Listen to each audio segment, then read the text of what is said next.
Well, hi everyone. I'm Pam Chamberlain. I'm a dental CPA, and I drove in today from Orange County, California. That's where I practice. I've been practicing there this is going to be my 30th year. So I've been working with dentists the entire time. So you guys are a great group. It's a great profession. Like Roy said, it's a good time to be a dentist. So although I do practice in Tustin, California, I do have clients all over the country. Okay, so have any of you ever heard of the Pride Institute? A couple of you. Okay, we came from that long, long ago. They were busy setting up so many dental practices, they decided they needed a dental CPA. And so my partner started a couple years before I did, and then I joined in, and that's how we ended up taking over, and that's how we got into dentistry. Okay, so I'm going to talk a little bit about startups versus practice purchases. I do lecture to the California Dental Association annually to new buyers about purchasing a practice. I haven't done the startup one in a while, so I do have a couple of notes that I might take a look at. And you're going to hear a couple of, different perspectives from what Roy and from what Bob talked about. Nothing I'm going to contradict at all, for sure. It was great information that we just got. Okay, so basically, I want to start off by talking to you about building your dental team. Okay, so you need to start with a good group of people around you that are professionals that can guide you. Because like Roy was saying, you don't know what's going on. You're coming out of dental school. You've got a net worth of zero minus $400,000 in loans, and you want to try to make a living, and you've got to make this thing work. So the key is to surround yourself with people that know your industry. So do you want me to move this? Or okay. So let's talk about your team that you're gonna use and why. In a minute.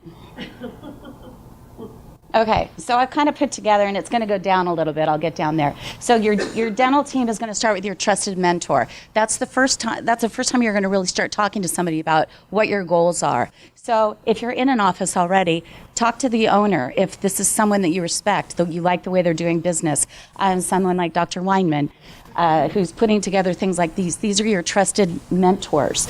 They're going to kind of let you know the ropes, what it's like to run a dental practice. You already know dentistry, but the business of running a dental practice is entirely different, okay? You're going to want to meet, there you go, a dental lender. Roy and Bob touched on this. There are people out there that lend specifically to dentists. I personally work with B of A, U.S. Bank, Wells Fargo. These are the kind of people that they know your industry.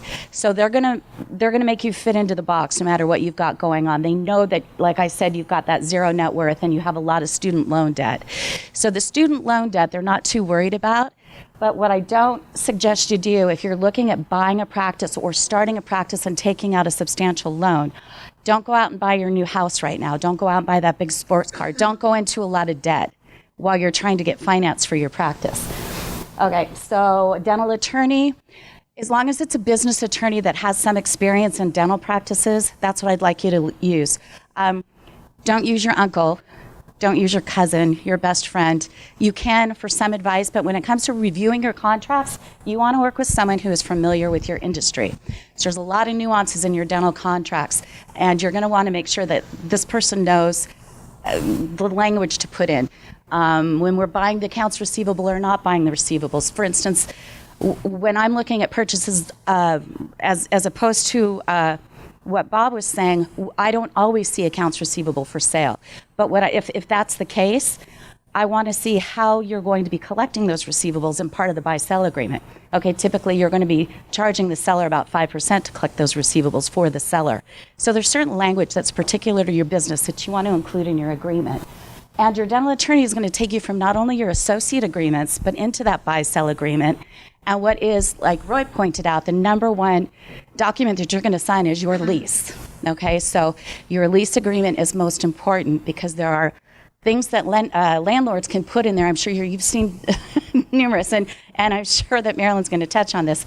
Words that can keep you, like you go to sell your practice and they want a percentage of the sale. Things you just don't think by looking at it that you're going to see. So you want to make sure that you have that dental lease. I do lecture with another attorney who says it's just as important, if not more so, than your marriage license. When you're signing that, you want to make sure that you know what you're getting into.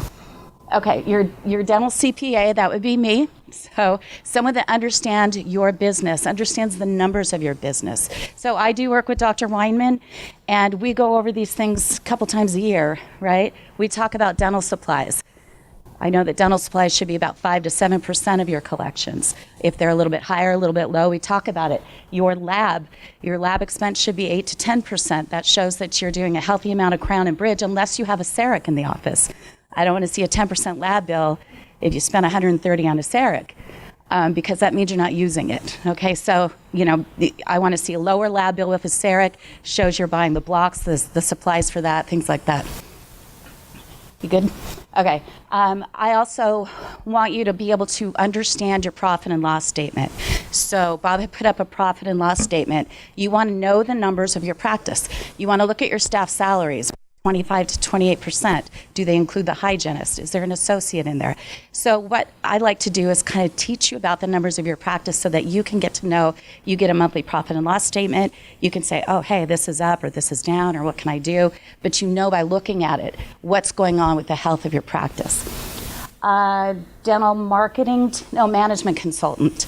Management consultants are going to be inside your office looking at the systems, the scheduling, things like that, helping you with verbal skills with the patients, how to talk to someone who's shopping on the phone when they call in and ask you how much your crowns are, how to make financial arrangements, how to not have a problem asking for money, how to ask for referrals. Asking for referrals, your team and you is cheap advertising, costing nothing to ask for a referral. Oftentimes people will think you're busy when they see a busy office, and they might say, oh, they can't be possibly taking new patients. You want to always let them know, how was your experience today? Please let your family and friends know, we'd love to see them. Okay, your consultant will help you with that. Dental marketing team, these are the people that are going to do the demographic studies that were talked about. They are really getting good with the data mining that's going on. There are some marketing companies that can actually target your audience. I want a patient that makes a minimum of $150,000. I want him to drive a BMW. I want him to have this many kids. And you can really get specific. And so say you're doing a marketing campaign where you're handing out or you're mailing brochures, mailers of some sort. You don't want to blanket the whole area because you don't want all those patients. So they can kind of pinpoint houses. Okay, so lots of really new technology when it comes to marketing. So make sure you build that into either your startup or your new purchase. Startup maybe a little bit more, but a new purchase, I like to see about 5% of the collection spent just on marketing. Okay, payroll company, don't try to do your own payroll. It's just my advice. Hire somebody. There's a lot of payroll companies out there. You make one mistake and your penalties would have paid for your payroll service for a year. And insurance agents, you're going to want to get your malpractice, your life insurance, your disability. You want to make sure you have the right coverage. The right coverage is as much as you can get when it comes to disability. Okay, and then when you're doing a startup, you need a dental contractor, a dental interior designer, someone familiar with designing a dental office. You want your rep, someone that can give you your shine rep, someone that can get all the equipment in there that you need, and your architect. Okay, so this is when you put your team together. So now let's see, I want to make sure I have my notes on this. So your scratch startups are basically you're dead set on a location and what you want your office to look like. Generally, you're going to live in this area. I pretty much want you to live in any area that you practice and become part of the community that you're practicing in. But when you've got if you're going to be living there, you want to make sure that you've checked that the area is a good fit. Roy talked about this. If you are going to be practicing pediatrics, you don't want to move into a 55 and over retirement community. So you want to make sure that what you're looking to do, you're going to accomplish that in the area that you're going to. This is a little bit about what a startup looks like. I wanted to touch on, we talked about the demographics study. Plan on working 2 to 3 days a week in the practice that you're already working in, an associate practice. Roy, do you find that you want to keep your day job sort of idea? Yeah. Yeah, you don't want to just say, okay, I'm going in on my own. So you want to have another source of income. And of course, your startup is going to take, you start 2 days a week, you start to grow that, you start to let the other one go. So that's kind of the plan when you're doing a startup. Question really quick? Yeah. How does it plan with a non-compete if you're about to open an office, but you already work somewhere? Okay. interesting. You probably have to talk to them about it and find out. You don't always, you might not be in that radius if you signed a non-compete. Now, what's different in California is they're not enforceable. So I'm assuming they're enforceable here in Nevada. Well, they are, but recent case files really taking the wind out of them, so talk to your attorney first because a lot of them aren't. Yeah, and definitely in California, you're not going to see a no-compete. If they want you to sign a no-compete and they force you to sign it, talk to your attorney, but we pretty much say they're not enforceable. Okay, so, but if you're letting your current employer know, they might not want you to stay around. So you have to kind of see, you don't want to build out next door. That's never a good idea. It's just not nice. But, in California, and I've seen this happen when I'm representing a buyer that wants to buy a practice, I always look, and I'll touch on this in a minute, is there an associate in the office, and what are they up to? Why are they not buying that practice? Because I've seen them take the patients and go next door, literally.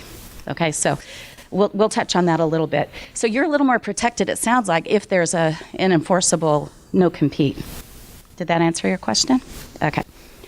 I did want to tell you, if you are planning on a build-out, I usually say plan on twice as much money and 3 times the amount of time that the contractor will originally tell you. They don't move very quickly. Okay, so here's what does a startup look like? These are just kind of generic numbers I put up. Leasehold improvements, you have a 1,500 square foot office at $150 per square foot, $225,000. Soft costs, your architect, interior design, professional advisors, $30,000. Dental equipment, 2 treatment rooms, and a digital x-ray, about $100,000, Roy. Does that sound about right? Is that too much? You want more now? Maybe my slide's old. Just with all the digital software and all the computers now. Yeah. Okay. So that's going to go up. Working capital as much as you can get. Say $50,000. Total cost, in my example, $405,000. So what's going to happen here with this $405,000? And again, this is very basic. We're going to put together a really good plan, a really good pro forma to figure out what it is you're going to accomplish in your scratch startup practice. So a loan payment on $405,000 at 4.25%, which is about where rates are today over 10 years, that's at $4,150 a month. Rent at 3 foot, $3 a square foot, could be higher, it could be lower, depending on where you are, $4,500 a month. 1 employee that you need there at least to answer the phones, $3,000 a month. Marketing, we say about $24,000 for the first year, $2,000 a month. And just your general and administrative costs, your phone, utility insurance, office supplies, laundry, things like that, about $3,000. We have total costs already of $16,650 a month. Okay, so $16,650 a month comes to about $200,000 a year of just these expenses. So this might be a little hard to read, but it comes to $200 per year. If you produce $240, okay, of just dentistry, $240, or let's say you collect $240. Your lab and supplies are 15%. We generally say 10% for lab, 5% for supplies, give or take a percent. Okay, that leaves you with $204,000 to cover your $200,000 overhead. So you're going to need $240 just to break even the first year. Okay, so this is just a little something to kind of keep in mind. No problem. Yeah. That's why you're keeping your day job, okay? Beware that banks have graduated payment programs. You might find a bank that says, for 12 months you pay us $100, then your payment goes skyrocketing. So make sure your dental CPA your dental CPA reviews the commitment letters that they're sending you before you sign anything. You want to make sure someone's reviewing it. Does the interest rate look right? Is there a balloon payment?